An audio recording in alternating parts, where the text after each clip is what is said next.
یہ واقعہ صبر، مشقت اور شدید شوق الہی سے بھرپور ہے۔ جب موسیٰ علیہ السلام کو اپنے رب سے خصوصی ملاقات اور آسمانی کتاب توریت عطا کیے جانے کا حکم ملا، موسیٰ علیہ السلام حکم اللہ کی تعمیل میں ایک مقدس مشن پر کوہ طور کی طرف روانہ ہوئے۔ ان کا دل اللہ سے ہم کلام ہونے کے شوق میں دھڑک رہا تھا۔ جب وہ طور پر پہنچے تو اللہ کے حکم سے فرشتوں نے جنت سے ایک نورانی کرسی لا کر ان کے لیے رکھی۔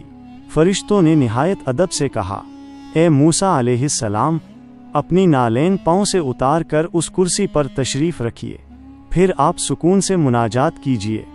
موسیٰ علیہ السلام نے فوراً حکم مانا اور نالین اتار کر کرسی پر بیٹھ کر مناجات شروع کی۔ اس کے بعد انہیں اللہ کی طرف سے ایک عظیم ذمہ داری سونپی گئی، اے موسیٰ علیہ السلام، 30 دن رات کا روزہ رکھو تاکہ میں تم پر اپنی عظیم کتاب توریت نازل کروں۔ اس کتاب کے ذریعے تمام مخلوق کو راہ ملے گی اور وہ میری شریعت سیکھ سکیں گے۔ اور وعدہ دیا ہم نے موسیٰ علیہ السلام کو 30 رات کا۔ اس عظیم وعدے کو سنتے ہی موسیٰ علیہ السلام نے فوراً 30 دن رات کا متواتر روزہ رکھا۔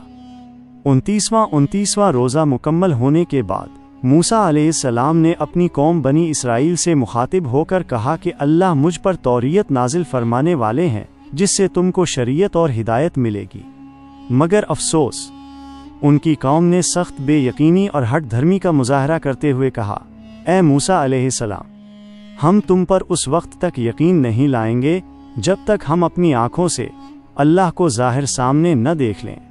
ان کی اس گستاخی اور شک پر موسیٰ علیہ السلام کا دل غم سے بھر گیا، مگر وہ صبر سے کام لیتے ہوئے بولے، ٹھیک ہے، تم اپنی قوم کے سرداروں اور عالموں میں سے چند آدمی میرے ساتھ کوہ طور پر چلو، میں تمہیں کتاب دکھاؤں گا۔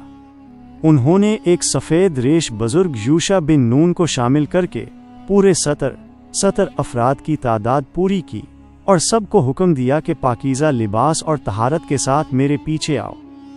موسیٰ علیہ السلام نے اپنی قوم سے 17 مرد چن لیے ہمارے وعدے کے لیے۔ جب وہ سب طور پر پہنچ گئے تو موسیٰ علیہ السلام نے مناجات سے پہلے ایک درخت کا پتا توڑا اور لگے مسواک کے ارادے سے اور اللہ کے حکم کے منتظر رہے۔ فوراً اللہ کی طرف سے جلال بھرا خطاب آیا، اے موسیٰ علیہ السلام، میں نے تمہیں روزہ رکھنے کا حکم دیا تھا، تو نے کیوں روزہ توڑا؟ موسیٰ علیہ السلام نے نہایت عاجزی اور محبت سے عرض کیا، میرے الہی، تجھے خوب معلوم ہے کہ میں نے 30 روزے رکھے، مگر مجھے اپنے منہ سے آنے والی بوئے دہن کا اندیشہ ہوا کہ کہیں وہ مناجات میں میری حاضری کے آداب کے خلاف نہ ہو، اس لیے میں نے وہ پتہ چبایا۔ اس پر اللہ کا حکم آیا جو ایک روزہ دار کے لیے عظیم اعزاز تھا، اے موسیٰ علیہ السلام، میری ربوبیت کی قسم ہے، روزہ دار کے منہ کی بو مجھ کو بہت زیادہ خوشبو آتی ہے اور وہ میرے نزدیک مجھ کو عنبر سے بھی زیادہ بہتر ہے، مگر چونکہ تم نے میری اجازت کے بغیر روزہ افطار کیا، اس لیے اب اس کے بدلے 10 رات دن مزید روزہ رکھو، یعنی محرم الحرام کی 10ویں تاریخ تک۔ اس طرح موسیٰ علیہ السلام نے اپنے 40 روزے پورے کیے اور پورا کیا اس کو موسیٰ علیہ السلام نے، اور 10 روزے سے تب پوری ہوئی اس کے رب کی مدت 40 رات۔ جب موسیٰ علیہ السلام نے ان 70 آدمیوں کے سامنے مزید 10 روزے رکھنے کا حکم سنایا تو ان سرداروں نے پھر وہی گستاخانہ مطالبہ دہرا دیا، ایمان نہ لاویں گے ہم تم پر یہاں تک کہ دیکھیں ہم اللہ کو ظاہر سامنے۔ موسیٰ علیہ السلام نے بہت سمجھایا کہ خالق اور مخلوق کی بات میں تمیز نہیں ہو سکتی، لیکن انہوں نے نہ مانا۔ ناگہاں ان کی اس ہٹ دھرمی پر اللہ کی طرف سے ایک آتش الہی ان پر نازل ہوئی اور وہ 70 کے 70 آدمی بجلی کی زد میں آ کر جل گئے اور ہلاک ہو گئے۔ پھر پکڑ لیا تم کو بجلی نے اور تم دیکھتے تھے۔ اس دل دہلا دینے والے منظر کو دیکھ کر موسیٰ علیہ السلام پر غم کا پہاڑ ٹوٹ پڑا۔ وہ اللہ کے حضور بے حد افسوس کرنے لگے، یا الہی، میں بنی اسرائیل کو کیا جواب دوں گا؟ وہ کیا کہیں گے مجھ کو؟ وہ یہی کہیں گے کہ تو ہمارے سرداروں کو لے جا کر ہلاک کرایا، مجھے ڈر ہے کہ وہ میرے دین سے ہی پھر جائیں گے۔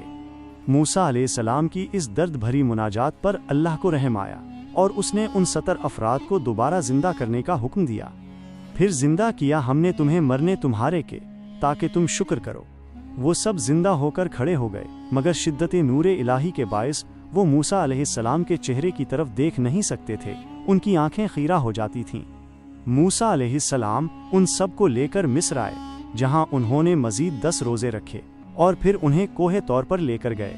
طور پر پہنچتے ہی موسیٰ علیہ السلام شوق اور ذوق کے عالم میں اللہ کی طرف جلدی لپکے۔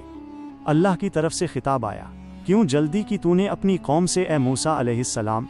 انہوں نے عشق کی الہی میں جواب دیا، بولے وہ میرے پیچھے ہیں اور میں تیری طرف جلدی آیا اے میرے رب، یہ میں نے اس واسطے کیا کہ تو مجھ سے راضی ہو جائے۔ اس بے مثال قربت پر موسیٰ علیہ السلام پر عشق اور شوق کا غلبہ ہو گیا اور وہ بے اختیار پکار اٹھے۔ کہا موسیٰ علیہ السلام نے، اے رب تو مجھ کو دکھا کہ میں تجھ کو دیکھوں۔ موسیٰ علیہ السلام نے 7 دفعہ یہ التجا دہرائی۔ ہر مرتبہ فرشتوں نے انہیں یاد دلایا کہ رب العزت کا دیدار دنیا میں ممکن نہیں۔ آخرکار اللہ نے انہیں ایک شرط کے ساتھ جواب دیا۔ تو اللہ نے کہا، ہرگز نہ دیکھ سکے گا دنیا میں، لیکن تو نظر کر اس پہاڑ کی طرف، پس اگر قائم رہے وہ اپنی جگہ پر تو البتہ دیکھ لے گا تو مجھ کو دنیا میں۔ پھر جب اللہ نے ذرا سی تجلی پہاڑ پر ڈالی تو وہ پہاڑ ریزہ ریزہ ہو گیا اور موسیٰ علیہ السلام شدت جلال سے بے ہوش ہو کر گر پڑے۔ پس جب اپنے رب نے تجلی ڈالی پہاڑ کی طرف تو وہ ریزہ ریزہ ہو گیا اور موسیٰ علیہ السلام بے ہوش ہو کر گر پڑے۔ جب موسیٰ علیہ السلام ہوش میں آئے تو کہا، تیری ذات پاک ہے، میں نے تیری طرف توبہ کی اور میں سب سے پہلے یقین لایا۔ پھر اللہ نے انہیں اپنے چنیدہ ہونے کی بشارت دی اور توریت عطا فرمائی۔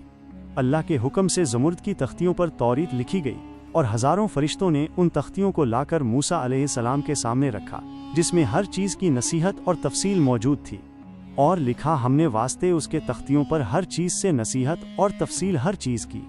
موسیٰ علیہ السلام نے جب کتاب میں علماء و حکماء کی صفت دیکھی تو عرض کیا، یا الہی، کیا وہ علم و حکماء میری امت میں سے ہیں؟ اللہ نے جواب دیا، اے موسیٰ علیہ السلام، یہ سب میرے حبیب حضرت محمد صلی اللہ علیہ وسلم کی امت ہے اور وہ تمہاری امت سے ہے۔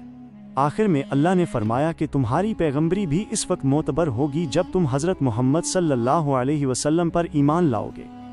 یہ سن کر موسیٰ علیہ السلام نے خاتم النبیین پر ایمان لایا۔ طور سے واپس آ کر موسیٰ علیہ السلام کے چہرے پر اللہ کی تجلی کا نور چمک رہا تھا۔ لوگ ان کے چہرے کی طرف دیکھ نہیں سکتے تھے، ان کی آنکھیں چندھیا جاتی تھیں۔ انہوں نے ریشم کا، پھر لکڑی کا، پھر لوہے کا نقاب بنایا، مگر نور کی شدت سے وہ سب جل گئے۔ آخر کار انہوں نے گڑ گڑا کر عرض کیا، الہی، میں کس چیز کا نقاب بناؤں؟ ندا آئی، اے موسیٰ علیہ السلام، فقیروں کے فرقے، پھٹے پرانے کپڑے سے نقاب بناؤ۔ تب موسیٰ علیہ السلام نے اسی سے نقاب بنا کر اپنے چہرے پر ڈالی۔ اس کے بعد لوگ آ کر ان سے بات چیت کر سکے، اور وہ توریت لے کر مصر میں آ گئے اور اللہ کے پیغام کو لوگوں پر پہنچانے لگے۔